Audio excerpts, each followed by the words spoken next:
Hi, everyone. Thanks for joining and welcome back to Wall Street Silver. Joining us today is Rafi Farber from the Endgame Investor. Thanks for joining us, Rafi. Hey, Ivan, it's good to be back on Wall Street Silver. Let's get going. Yeah, it's an absolute pleasure having you back on. So, Rafi, there's so much chaos in the markets right now, and the Federal Reserve have trapped themselves, and a lot of people are saying that it's a trap of their own making. So, how bad is Jerome Powell's dilemma right now, Rafi, and how will that affect precious metals? How bad is his dilemma? His dilemma is the same as any central banker. The dilemma is you don't want to print more money because you're trying to control inflation, what they call inflation, what I call rising prices. But at the same time, you have these banks dying because they don't have enough dollars, and then there's a big dollar crunch because the money supply has been shrinking for over a year now, shrinking at a faster rate than has been shrinking since the Great Depression. I mean that's it's really extreme.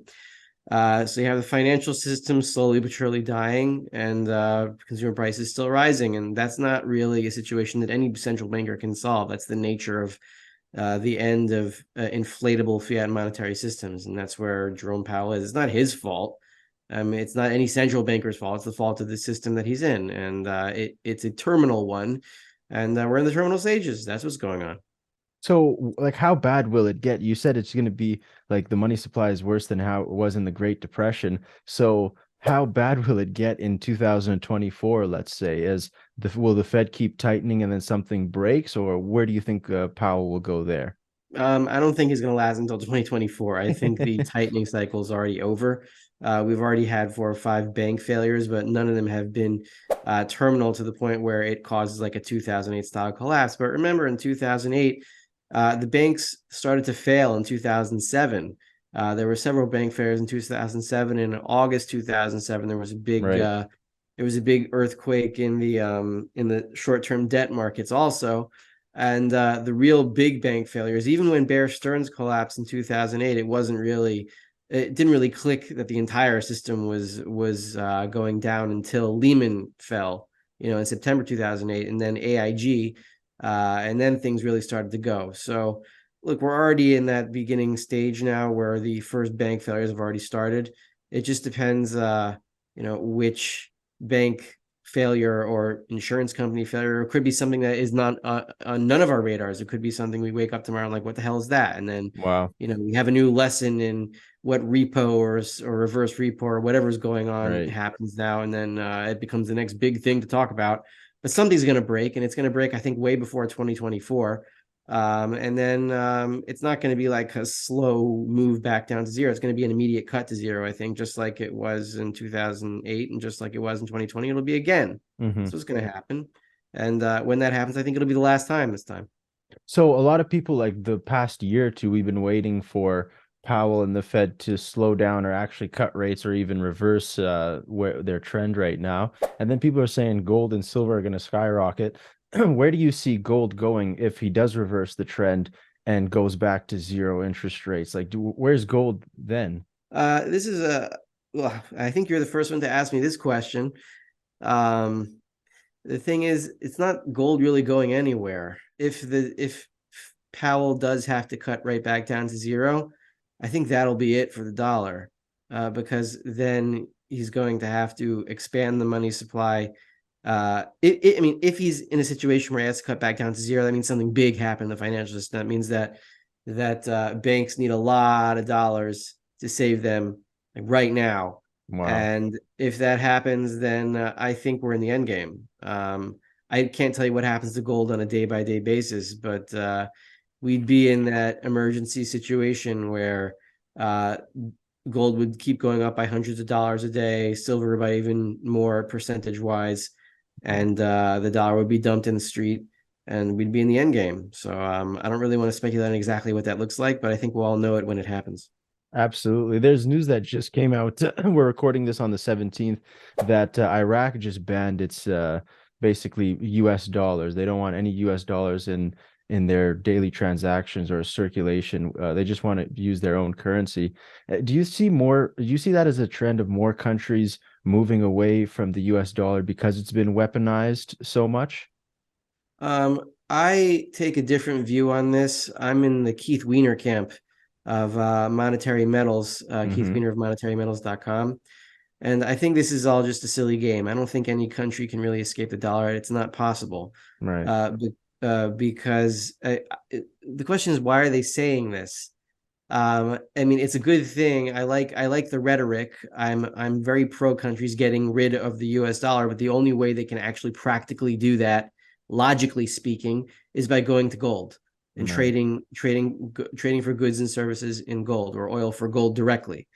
They can't do it any other way. It's not like they have their own currencies that they can use, because their own currencies are pegged to the dollar, whether actively or passively, whether within a certain exchange rate, or directly, like the Saudi Arabian rial or the Hong Kong dollar, which is directly pegged to the dollar. Mm-hmm. All international trade is based on dollars because of the skeletal structure that remains of the Bretton Woods system. So yeah, you could settle a trade, for example, in an Iraqi currency, but then the trade would be only denominated in Iraqi currency in terms of dollars. Like, it would be like, let's say, a $500 million deal for oil denominated in Iraqi currency, but it's still $500 million, and Right. eventually that currency has to be converted back to dollars to make another trade with a different country. So this is all nice rhetoric. I'm not. I think it's like more like a cheerleader, that they want the dollar to die and they're trying to make it happen, Right. because they see a problem with it too. But I don't think that any of this actually hurts the dollar in a direct way. Do you think the BRICS nation, is it feasible what they're doing with Russia, China, Brazil, and all these other countries where they want to have a currency backed by gold or backed by commodities, or partly gold? Do you think it's possible? Um, it's possible. They got to do it. I mean, that would be really big. But I don't think they're doing that. I think they're Mm, trying to play games with that. Look, no country wants to trade in gold because it's honest. All right. countries want to have all countries want to have the status of the US dollar, and they think it's unfair, and but I think they're so deeply Keynesian. That's kind of an anachronism, or it's an inappropriate term for them, because they're not Keynesians. They don't even know really what that is. But they want to use their own currency, just like the dollar has a privilege in printing and then having claim to real goods and services. They want that for themselves. But the only way to get beyond the dollar again is to use gold, to trade in gold. Once I see that in the news, and let's say Iraq and Russia or whatever, they're closing a gold denominated oil deal, like I don't know, 100 ounces of gold worth of oil or something, and Right. then those 100 ounces are transferred between countries. That would be a big deal. When that happens, I'll pay attention. Until now, it's just theater. Yeah, I totally agree. And everyone hears the crisis calls from Janet Yellen. She keeps saying that there's an economic catastrophe coming due to the debt ceiling dilemma. Is that all just for show as well, Rafi, or could they seriously default? And what do you see there? I've been talking about this a lot on my channel and on the Endgame Investor.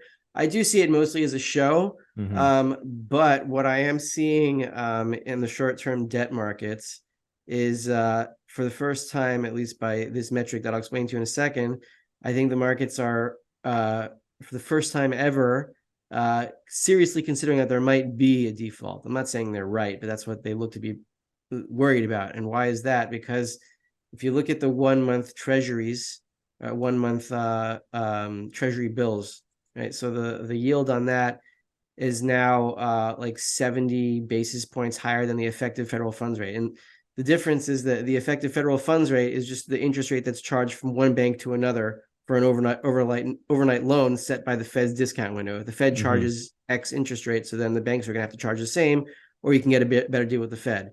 So the if the 30-day treasury rate is higher than that, then there is a chance of default that's being priced in for the 30-year treasury rate, but for the 30-day treasury rate, because who pays the treasury, right? It's who pays the treasury. The treasury pays the Right. treasury. So if you look back in 2011, 2012, when the last serious debt ceiling circus was going on, Hmm. the treasury yield wasn't trading at a premium to EFFR, to effective federal funds rate. Now it is for the first time, and the spread between them is like going like a seismograph, like an earthquake, meaning that short-term debt markets don't know what to expect.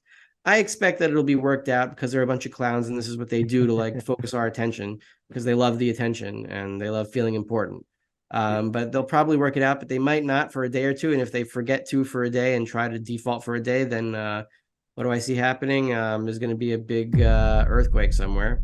So we'll see what happens. But the key is not to rely on it either happening or not. Just like Right. keep it in mind as a sideshow, as some kind of freak show, and treat them as irrelevant because they are, and eventually everything's going to collapse anyway.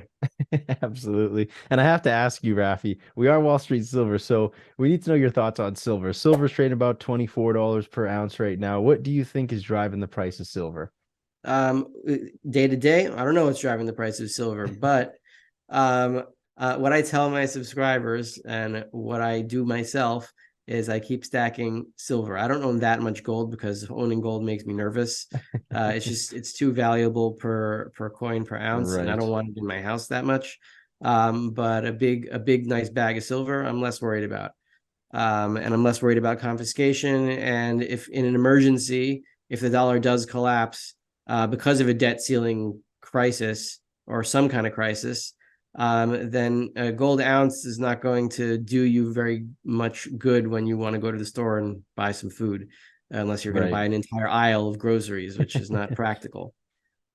So just keep stacking the silver, and eventually it's going to fall, or I mean the ratio between gold and silver is going to fall to somewhere around 15 to 1, as happens in every single monetary crisis that has ever happened, because that's the historical monetary rate.